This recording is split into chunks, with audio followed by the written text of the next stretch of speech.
In this episode of Detroit Performs, the world's premier visionary violinist, an artist who paved the way for so many in Detroit, and a musician masters Louisiana's traditional Creole sound. It's all ahead on this edition of Detroit Performs. Funding for Detroit Performs is provided by Masco Corporation is proud to manufacture innovative and environmentally friendly products for the home. Delta faucets, craft-made in Merillat cabinets, and Behr brand paints have all been designed with you in mind. Masco and its family of companies, serving Michigan communities since 1929. Funding is also provided by the Michigan Council for Arts and Cultural Affairs and the National Endowment for the Arts, and by contributions to your PBS station from viewers like you. Thank you.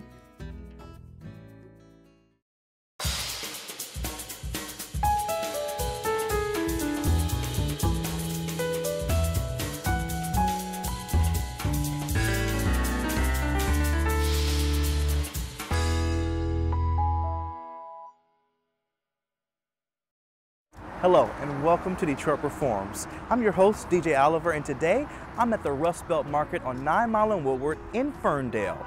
I'll talk to the owner of the market later in the show to get you more details about this awesome venue. But first up is classically trained violinist who took the instrument to a new level by creating his own unique looping system. The system allows for him to be an all-live, one-man symphony. Here's Dixon's Violin.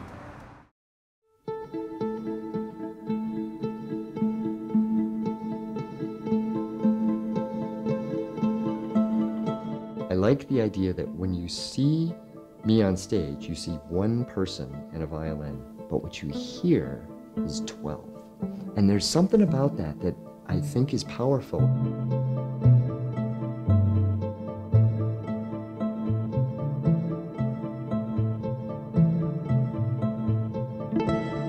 I can have the freedom to tap into, what am I feeling right now? What's the emotion I want to get across? Okay, let's now create something that feels like that. My passion is to inspire people, and I think it's contagious. It's because I've been inspired by others. It wasn't until later that I realized, no, I'm in control of my life. Like, I'm at the steering wheel, and I can steer it wherever I want, and there's so many possibilities. And I want to encourage people to do that too. So when you hear my music, you're going to hear something you've never heard before. It's going to be wildly different. And also the way that I live my life is different than most people, and I want you to know you can do it too.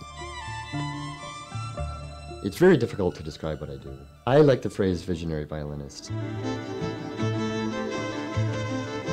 I played classical music forever on a traditional acoustic violin, and now I use a 5-string electric violin. I found that guitar players use their feet. I never knew this before. They have all these gizmos and doodads at their feet that they're using to give themselves different effects. And I thought, well, I wonder if I could plug my violin, my electric violin, into those toys. And yes, you can. I developed a system now using a laptop and foot pedals and my own programming to allow me to sound like many of me at the same time. Generally, I'm using 2 sets of tools to give me more options for my music. One of them are effects. So when you normally play a violin, it sounds like that, whereas I can also add like an echo effect. So an echo effect, or I can pluck, or I can add an effect of bass effect, or even lower. So whatever I'm playing, my system drops it down an octave or 2 if I want. Then the other set of tools I'm using are loops. And what this allows me to do is to play something and repeat it. So whatever I play, it'll play row, row, row your boat style. And then I can add onto that.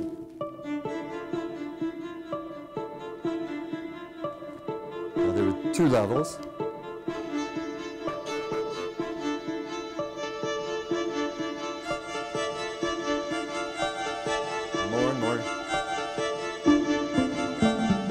I love the variety that I have at my disposal. The violin itself is already a very flexible instrument. Violin is used in all kinds of styles of music. Then I've created my toys at my feet to give me even more flexibility for the moods that I can explore. And so there are moments that are, beautiful and pretty, and then there are moments that are angry. Just rawr.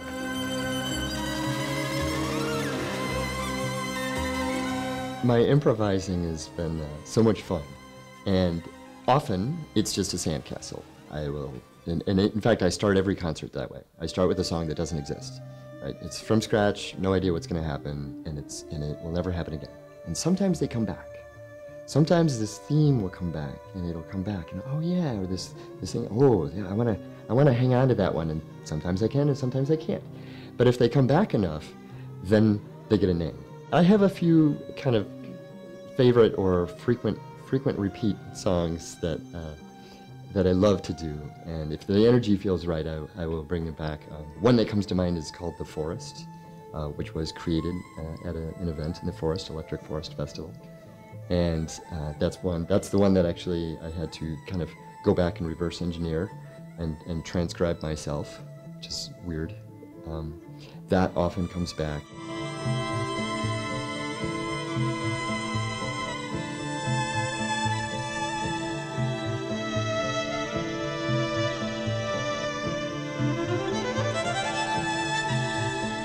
There's a song called Jade Dragon that is the title track on their latest CD, and My Love inspired that.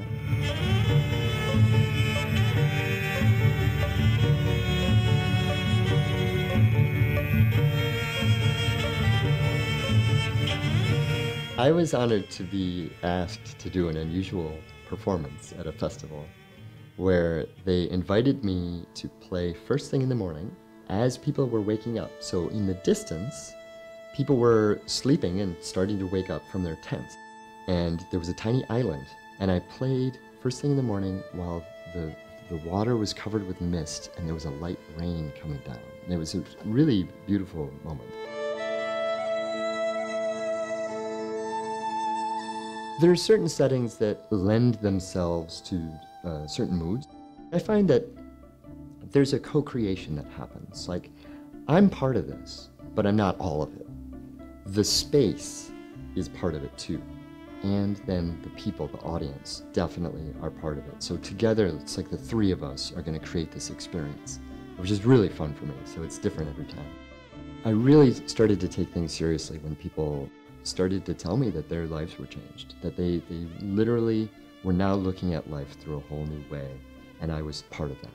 I'm enjoying that it's working. I am reaching people.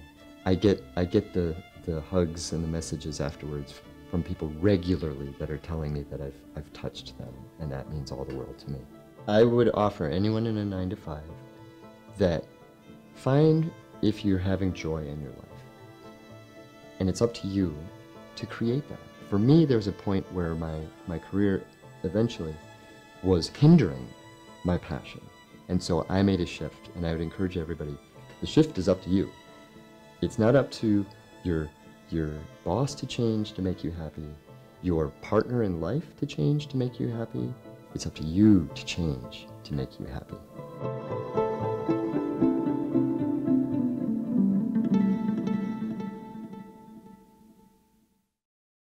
You can learn more about Dixon's violin as well as all the artists we feature on DetroitReforms.org. Charles McGee is an iconic Detroit artist. He's past the age of 90, but continues to spread the beauty of his work throughout the city. McGee is also the first ever named Kresge Eminent Artist. Now, let's hear from him.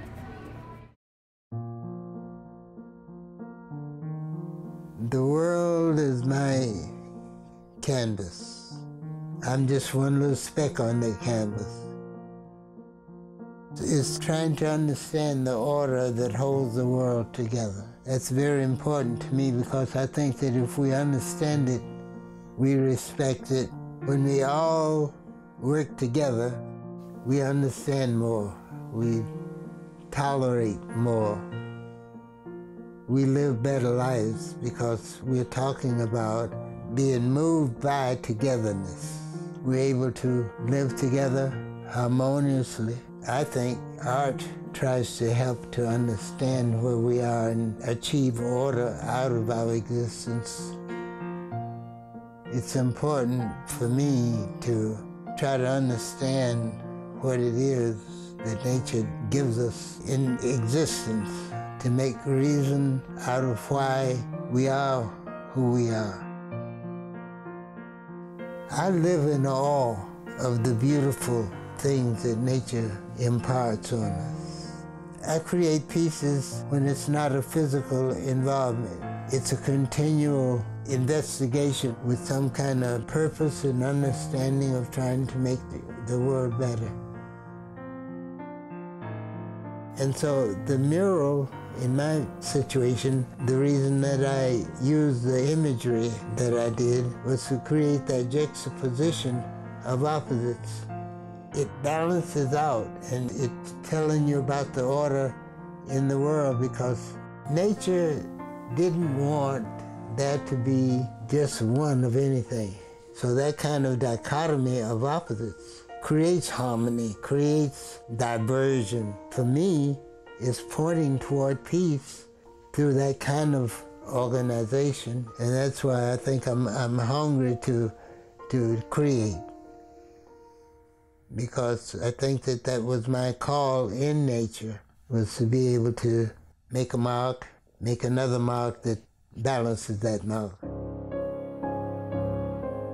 We live in a rapid changing world, and it's very important we learn to adjust ourselves to these changes. We all gonna make mistakes. We're working toward a better world, each from their own direction, according to their experiences and how open our outlooks are. It takes time, it takes experience, and requires a lot of giving and understanding to get us through this maze of life in peace. And so the basic thesis behind everything that I do has to do with trying to make it better. It's very important to be able to understand the insides of our ocular system, and why, if we look at one color, close our eyes, we see the after image of that particular object, and it's complementary. That's just one element of understanding. Everything is rapidly metamorphosizing. There's a little more unity, I feel. There's a little more understanding. I look around, I'm really, I feel greatly accelerated by the newness that's happening to Detroit. I thought I'd never live to see it. I feel fortunate to be a part of that, being able to put a fingerprint on the building of a new Detroit.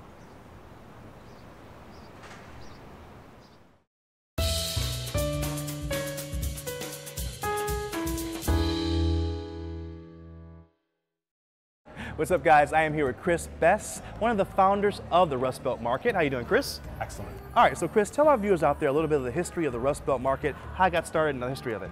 Oh, okay. So this place is weird, a little bit strange. As far as the business model is concerned, we had a hard time getting funding because we're so unique. We were inspired by local craft fairs, places that you could experience individuals making things or selling things that were maybe a little bit older, or like antiques, what have you. And we thought that should be available on a much more regular basis than having to attend an art fair. And we thought, how could we bottle this and have it available on a fairly consistent basis? So what we are is, every weekend, you're able to come and experience that here. We have about 50 shops, and they all, you deal directly with them, and their sale is their sale, and they just pay us a small rent. And yeah, it's an experience. Well, I've seen so many different booths and merchants in here selling different products. How do you choose who comes in here to sell what? Our criteria is created or collected. So you either have to make your product or you have to collect it. So that's a very important distinction in a regular retail experience, where most of the things you buy in a boutique are imported from another country or made somewhere else, whereas we are very focused on the local maker-collector society, if you will. And what kind of goods do you guys have here in the place? Everything from t-shirts that are designed, to antiques, to vintage jewelry, to vintage houseware. We have a mid-century furniture shop that specializes in things modern. We have 3 mainstay artists that are just, if you want to buy some art for your home, they have that available. But it's a little bit of everything. Now, I know you told me before this is your favorite area in the place. Well, this is the back of our stage for our event space. Okay. So we also are a host to weddings and corporate events, and anything you want to rent the space for, it's available, and we try to make it look as pretty as possible. So the decoration's kind of built in. Okay, and so when can people come here actually to enjoy all this stuff? We're open Friday, Saturday, Sunday. And what's the best part about you working in this place, Chris? It's very satisfying to see people succeed at their small business. When they take a swing at something and they really make a full effort, we allow them to reach a demographic of people that are really into this sort of thing. And when they start experiencing a great level of success, that feels really good for us. And we've had some people leave here and open up stores in Detroit and the surrounding area. That is very satisfying. So the people that have been in here, what's their response been like to come in here? It has been tremendous. It's been really, really great. They love it. They love being here. There's a sense of community. The vendors are kind of close to each other, so they kind of form little relationships and even grow their network even more in that way. Mm-hmm. And so what do you want the legacy of the Rust Belt Market to be?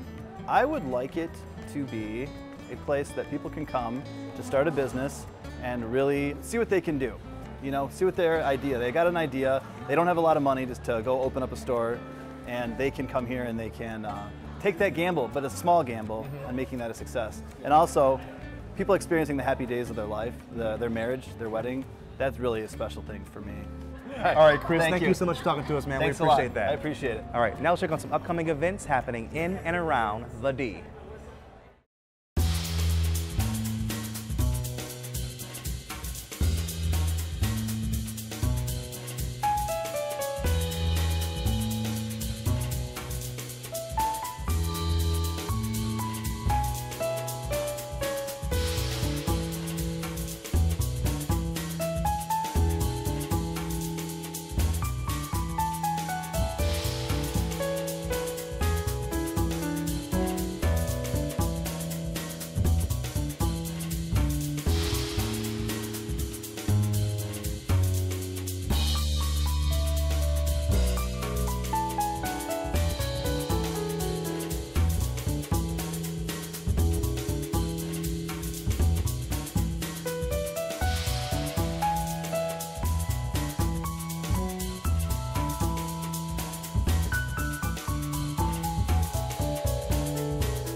Grammy-nominated musician Cedric Watson talks about his passion for preserving Louisiana's traditional Creole style while adding a unique twist.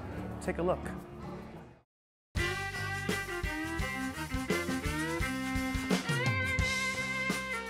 I wanted to play fiddle ever since I was about like 13 years old, but my grandma couldn't afford me a fiddle. The majority of the ones that I ever saw were always so expensive. At that time, Cedric Watson was a teenager growing up in the small town of San Felipe, Texas.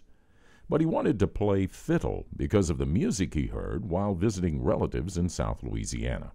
The kids, we'd all be in our own little world, but me, I was always in my own little world, even aside from that. So I go get on the radio and listen to the station from Jennings, and I hear people singing in French and speaking in French. Cedric recorded music off the radio and kept it with him to listen to whenever he felt like it. And whenever the accordion played, on the tape recorders back then, I pressed like fast forward, then the accordion's like solo, and just to get to the fiddle, and I like let the fiddle play. I just wanted to hear the fiddle. It took Cedric about 3 years to get his first instrument, but it wasn't a fiddle. My grandma said that if I learned how to play guitar, that she would turn around and give me a fiddle eventually. I was 16 years old whenever my grandma got me the guitar. I was about 18 when I got the first fiddle. Cedric has been playing his fiddle ever since. It's all self-taught, but being around, having the chance whenever I was playing fiddle and stuff to be around these older, influential musicians, also people young like me, but in particular my heroes who are the older ones, and watching them and listening to them and their phrasing and how they like play, that really helped me a lot.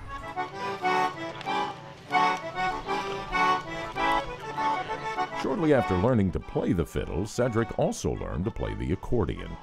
He says that was second nature because of his native environment. Like growing up in Texas, no matter what, polka from the Czech people and the Germans that I lived around, the Tejano and that culture, but then also all of the Creole people and Cajun people that you're surrounded by in Texas, Polish people. Everybody's there, but if you put all this together, my point is that all of these are accordion cultures.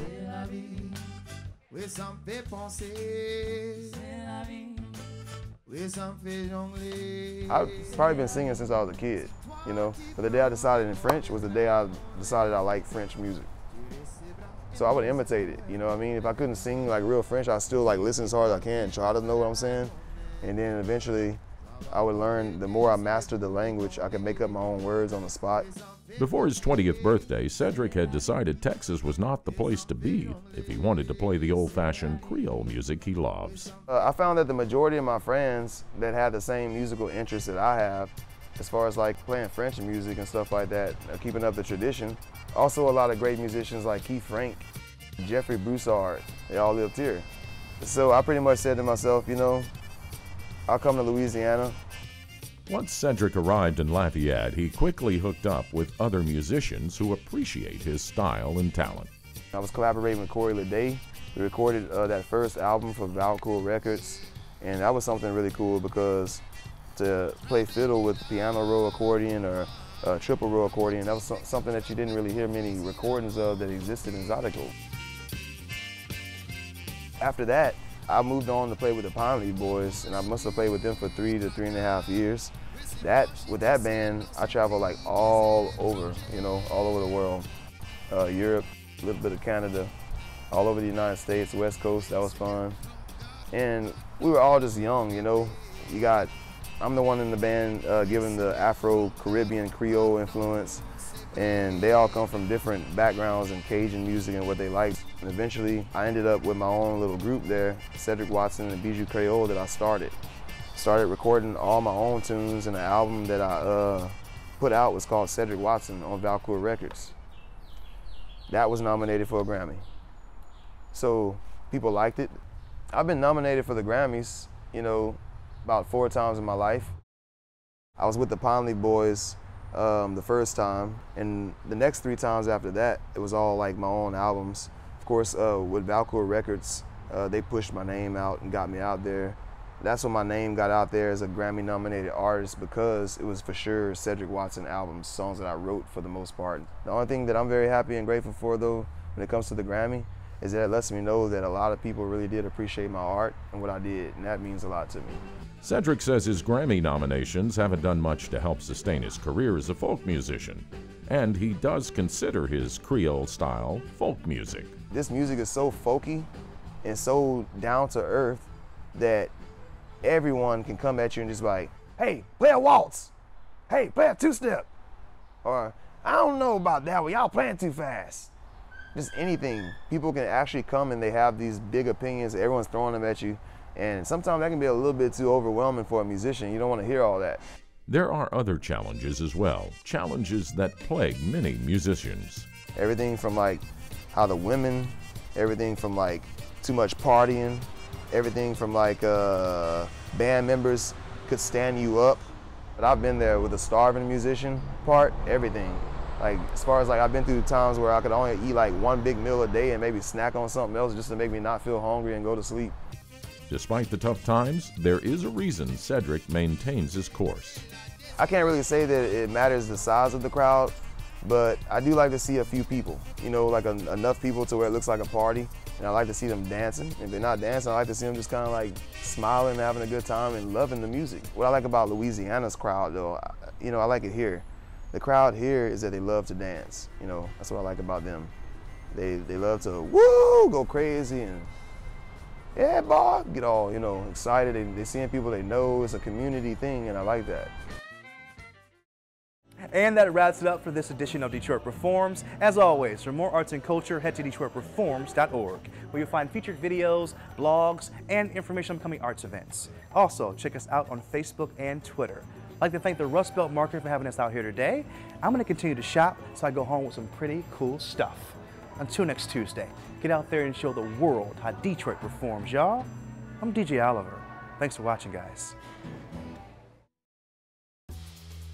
Funding for Detroit Performs is provided by Masco Corporation is proud to manufacture innovative and environmentally friendly products for the home. Delta faucets, craft-made in Merillat cabinets, and Behr brand paints have all been designed with you in mind. Masco and its family of companies, serving Michigan communities since 1929. Funding is also provided by the Michigan Council for Arts and Cultural Affairs and the National Endowment for the Arts, and by contributions to your PBS station from viewers like you. Thank you.